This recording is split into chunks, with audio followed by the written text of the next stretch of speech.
Another common issue I see arise with self-inquiry and the direct path is that it's very intellectual. It's very mental. We're using all this inquiry and excluding everything to reveal what we are.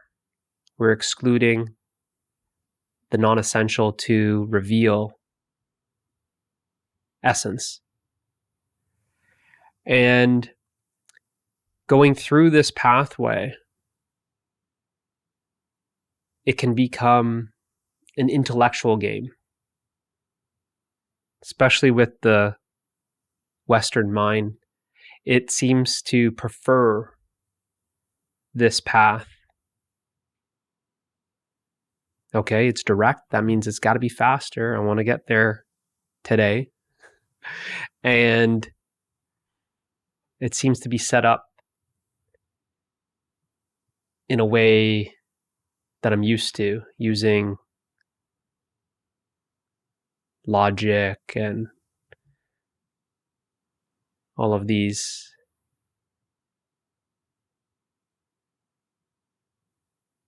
constructs like that. And that's when it's not experiential, that we create all these concepts and we conceptualize everything and we keep it mental. But that being said, we're still exposed to this type of language. We're still exposed to these words that are very exclusive, that are excluding everything, that's neglecting things, that's filtering what you're not. And then if you get a glimpse, which is very possible, and you don't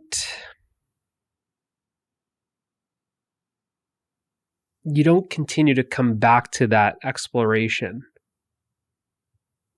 that experiential exploration, and if you don't come back to it and you don't honor that discovery,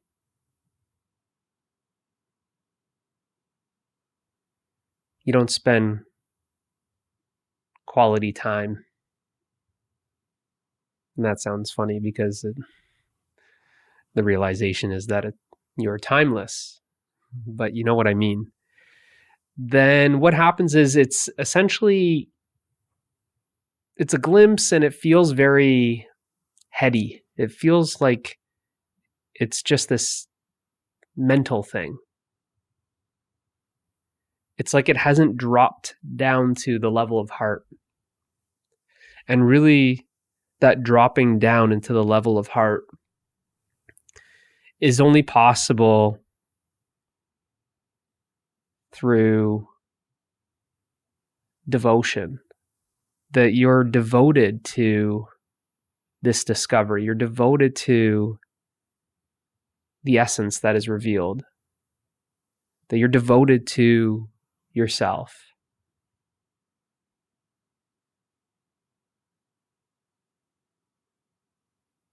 Or if this glimpse reveals and you're still creating this subtle duality, it might appear like there's you and there's God. And that's fine if that duality is still there, then devote yourself to God, where you start carving out time where essentially you want to be alone with God, or you want to be alone with yourself. But this is what's needed in order for that realization to deepen, in order for what feels mental, the mind, to sink into the heart. This is when the heart then starts opening. It's no longer mental. It doesn't feel like it's just exclusive. That now, because the heart's opening, you're understanding is deepening, but not on the level of mind, but the understanding at the level of heart. And this is where that which appeared to be exclusive actually now is seen to be all-inclusive. It's including everything that you once excluded. So to get the glimpse, to get the realization, there was exclusion. And because that pathway, it might have started out for you to be very intellectual, there's this habit of coming back to all of that intellectual information that you've accumulated, especially if there was years of seeking, watching non-duality videos for quite some time.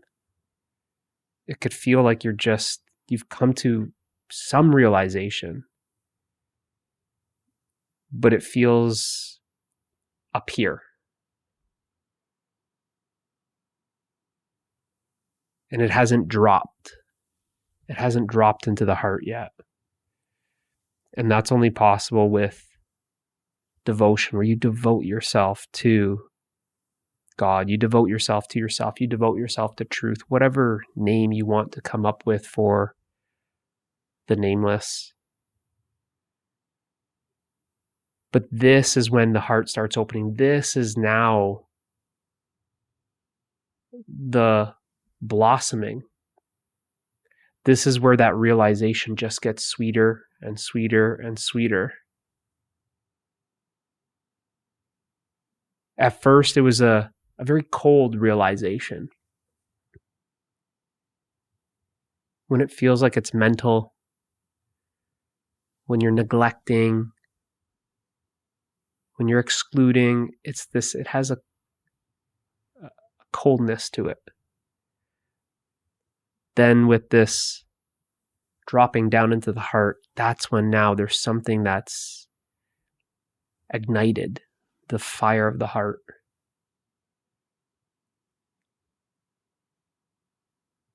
Warms you up. Everything is now warm. Everything is inclusive. This is the devotion to the realization. And it gets deeper and deeper and sweeter and sweeter.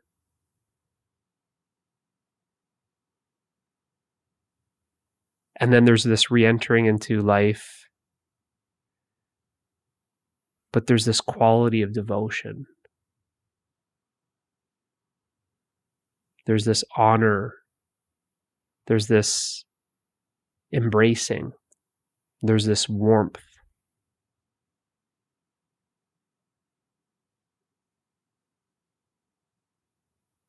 Where I see there's still these issues where you could just tell it looks distant, it looks cold, it looks still exclusive.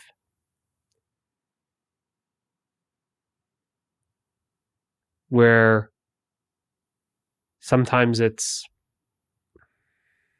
I don't know if it's just being too in a hurry to want to share the realization, where it hasn't matured, it hasn't marinated, it hasn't deepened, or if there's still so much momentum of the patterns that pull one back, that's not allowing one to be devoted, which, like I said, it's probably more of this lack of devotion, where it's like the discipline got you halfway, but it's the devotion that brings you home.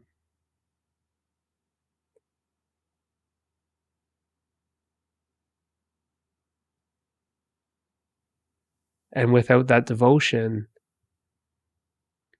there's no sweetness. There's no warmth.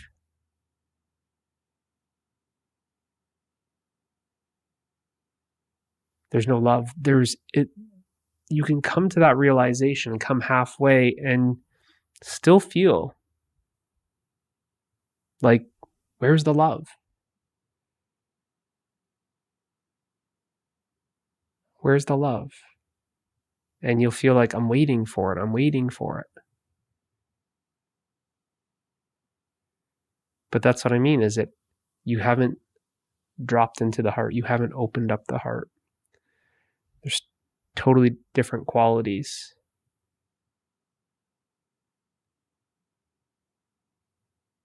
When you drop into the heart, when you open the heart, when you're resting in the heart.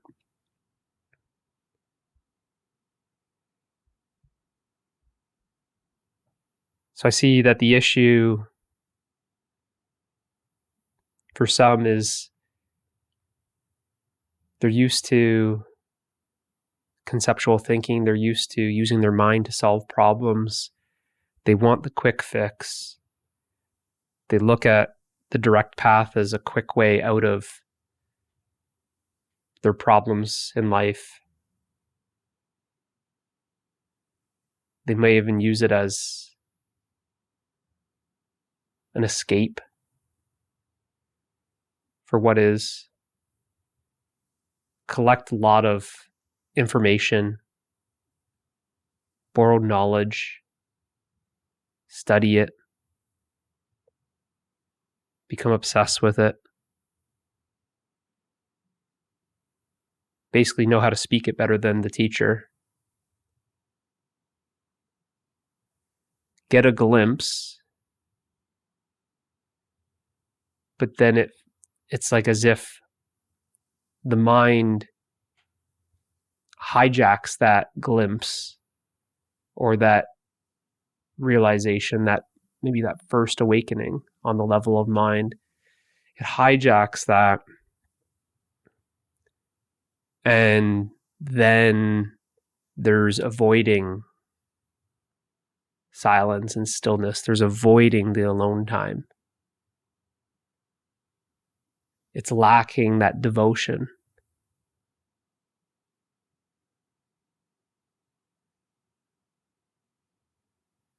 It's that devotion that ultimately dissolves you totally. That you're absorbed in the act of devotion. You're absorbed in love.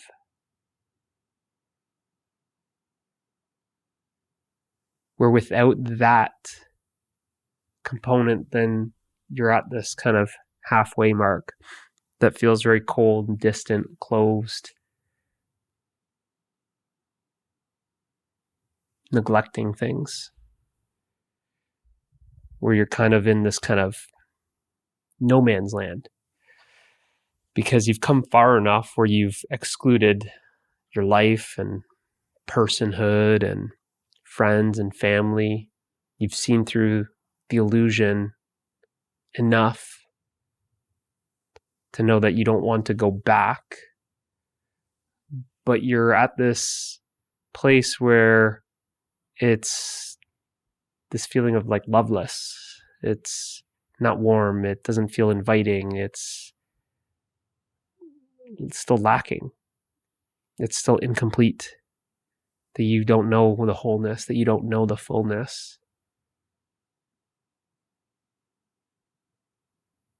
That it's still very mental. And what I find is what's preventing one from dropping down into the heart is still a lot of this avoidance patterning that's happening, this escape patterning, this resisting. And it's not really a nice place to be in because before there was resisting, but you didn't have all the non-duality information. Now knowing this, then it feels very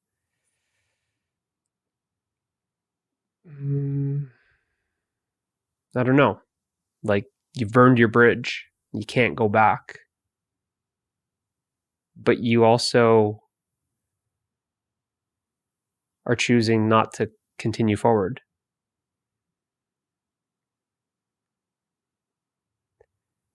It's like you don't know that there's more. So it's almost like you've set up this like island. You still have this sense of isolation.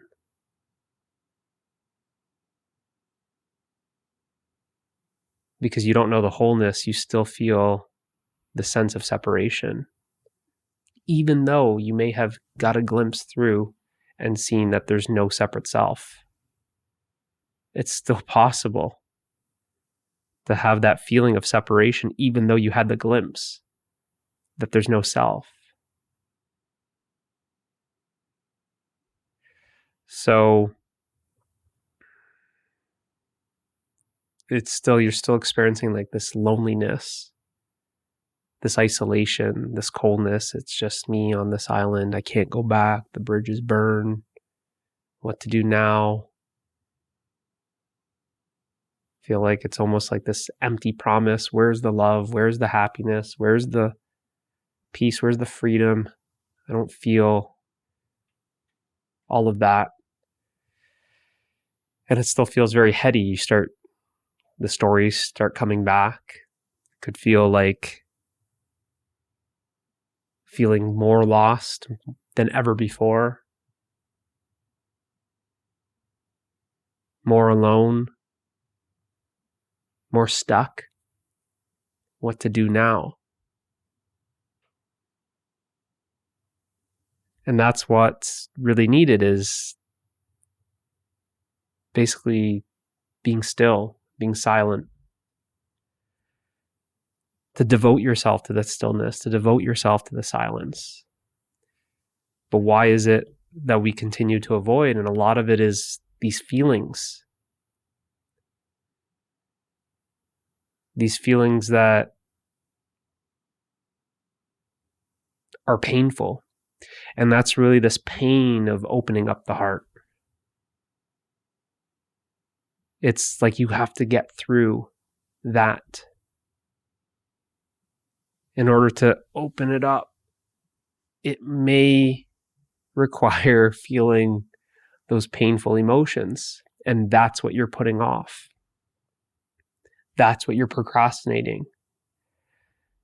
So instead of feeling, we're then just running back to the thinking. So there's a lot of overthinking, there's a lot of confusion, there's a lot of storytelling that continues because we're putting off feeling the uncomfortable feelings.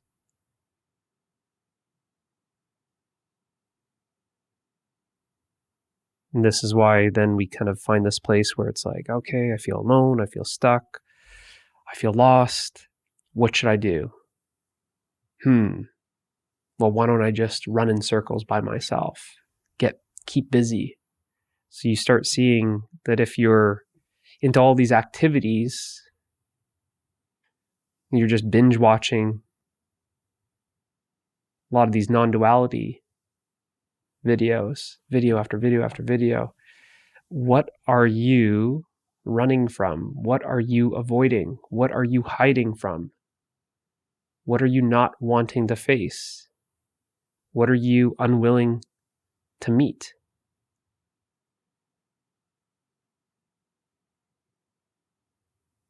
Why are you trying to avoid the silence? Why are you trying to avoid the stillness? If you see it like this, then you see it becomes very obvious that you're putting it off. That the discipline has got you so far. But you really need to devote yourself to what you realize. You need to devote yourself to that glimpse. And it's working through those emotions. It's feeling them. That then you find that the heart just starts opening.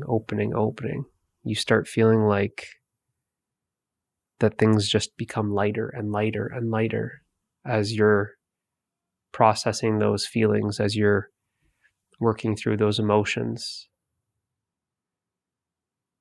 It's because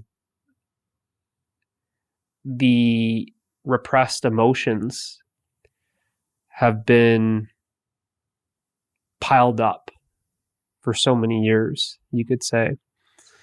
And then you might have got right to some non-duality videos, direct path, and come to some sort of realization, come to some partial awakening or glimpse. And it's as if you're trying to bypass all that stuff that was piled up. As if you're saying, like I got a glimpse, maybe I don't need to, touch all of that feeling stuff. And if that's the attitude, if that's the case, then it's always going to feel dry. It's going to feel like you're lacking the love. It's going to feel like this empty promise. It's going to feel like you're still isolated and separate. There's something that's in you that you just know that to be like, yeah, like something's missing. Like you still have this seeking, this kind of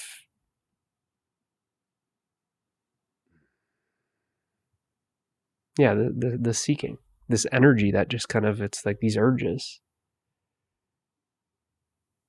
Because really, when you're seeking, you're also resisting. The seeking is resisting. You're resisting what is. Therefore, you seek something else. They're two sides of the same coin, resisting and seeking.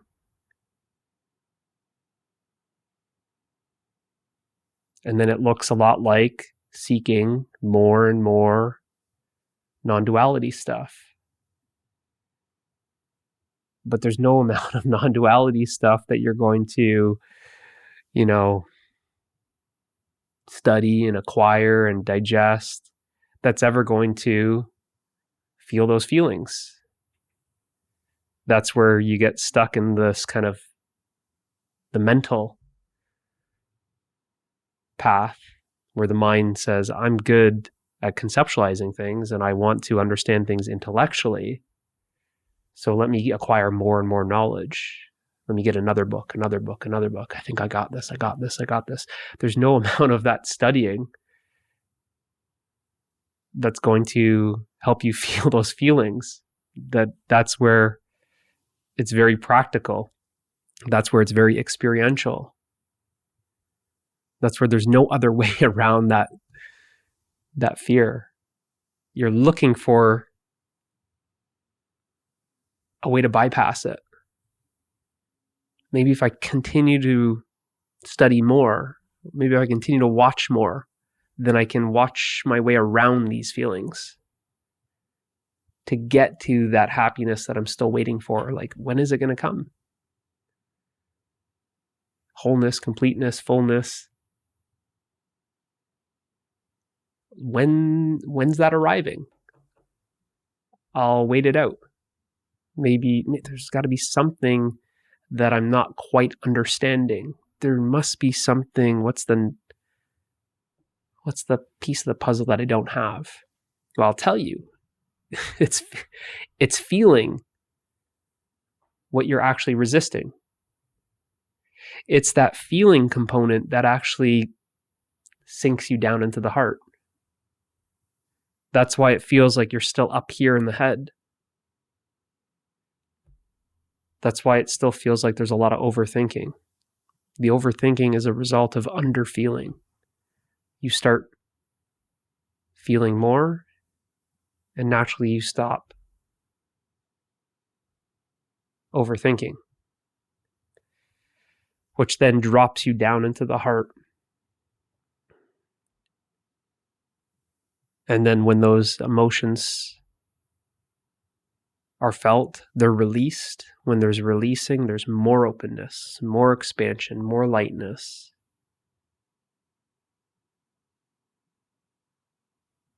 That it's actually, there's there's something big. It's usually a big fear. It's usually a big fear. It's kind of like this elephant in the room that you know, but you don't want to look. That if I said it, then you'd say, yeah, it's that one. And you would know. You would know that you're avoiding it. You would know that you're not wanting to feel it. So it's that one. And everything that you're looking for is actually on the other side of that fear. And I know what you'd be thinking. If I felt that, that would probably kill me. Well, in a way, it does. In a way, it does.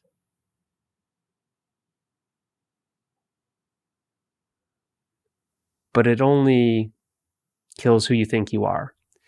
And it's in that devotion that you are dissolved.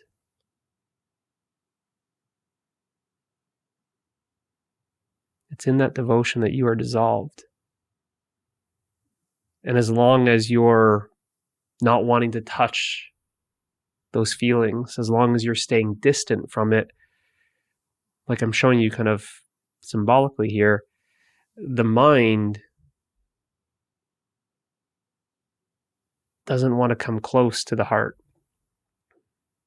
And as long as you're staying in the mind, that's the experience of the fear.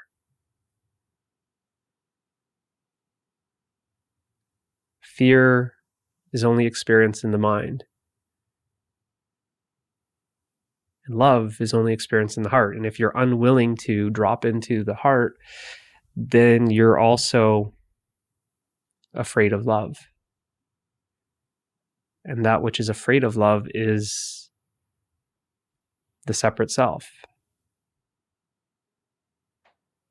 The separate self is dissolved in love. So it's the devotion to the truth. It's the devotion that pulls you down. It's more and more of that alone time. The silence, the stillness, more devotion to presence. And without that, it just feels like you're up there in the head. And the suffering is probably increased from what it was before you got into the non-duality stuff. It kind of feels like, what the hell did I get myself into? I wish I could go back. How do I unsee what I saw? How do I unlearn all this non-duality stuff? If I could, I wouldn't have never got into this thing. But it, like I said, you've got 1 foot in. You got 1 foot in. You have to get your other foot in. You have to jump in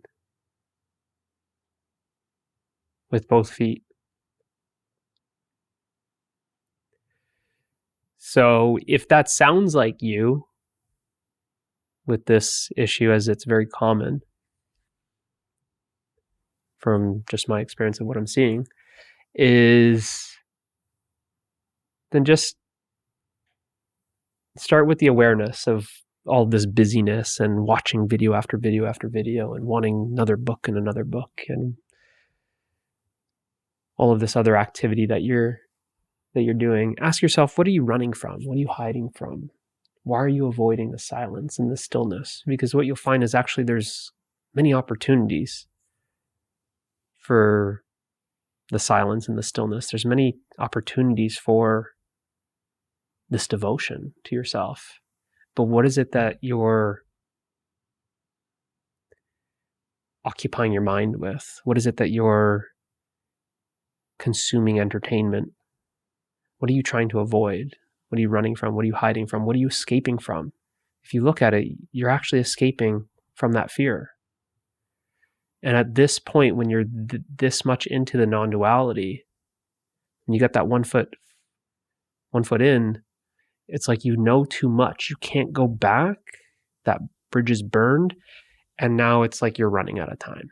It's that fear is no longer in the distance. You see it's like it's almost moving towards you.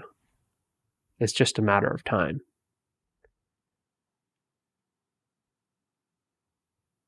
So it's just about meeting it.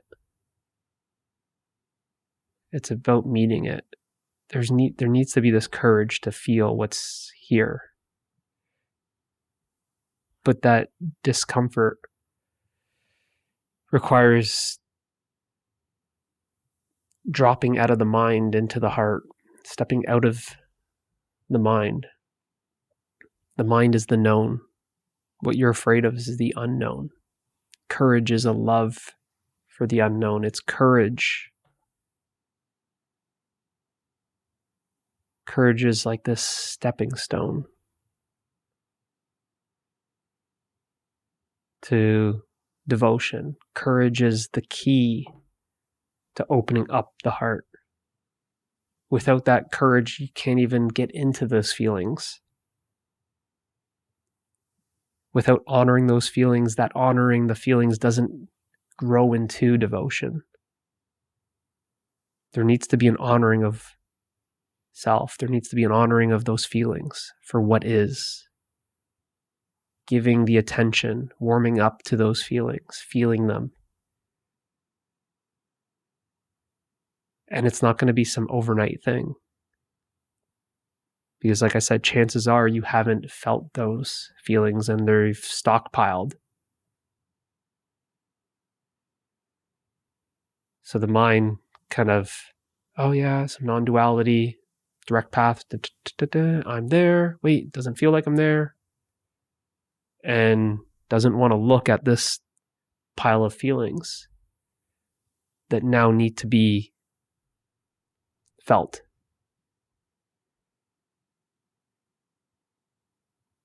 Which you can say is, yes, there's a mind component, but there's also the heart component.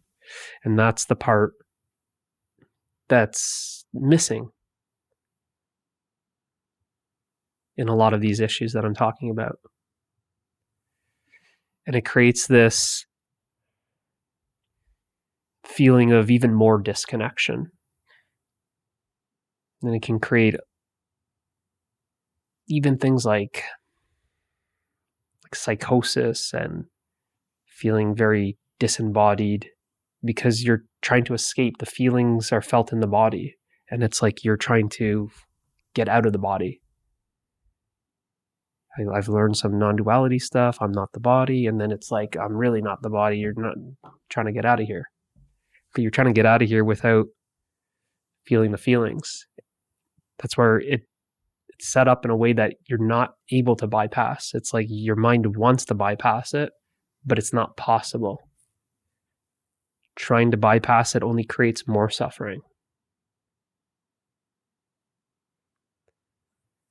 So if this kind of feels like you, then it's an invitation to start feeling those feelings, to complete that unfinished business, to meet everything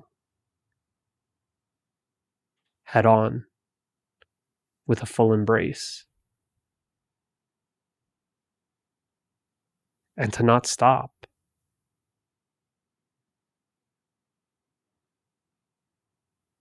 Until you realize that you are the happiness, the love, the peace, the freedom, the wholeness, the completeness, the fulfillment. That you are, yes, no thing, but you are also simultaneously everything.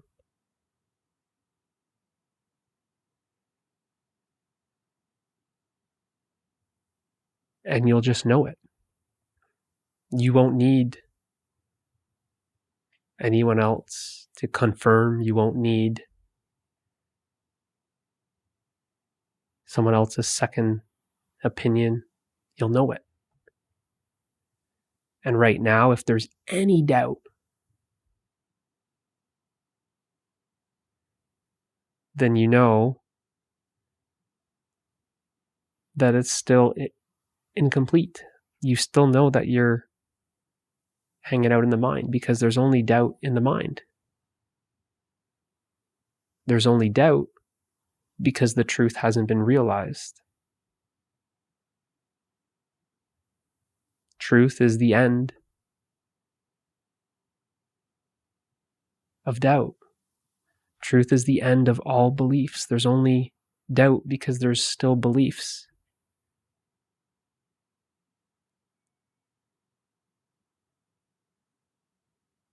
So feel what's there.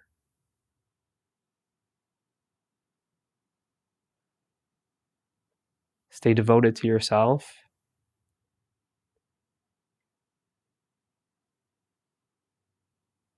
And see this all the way through. Don't settle for anything less. Hopefully this helps. I'll see you in the next.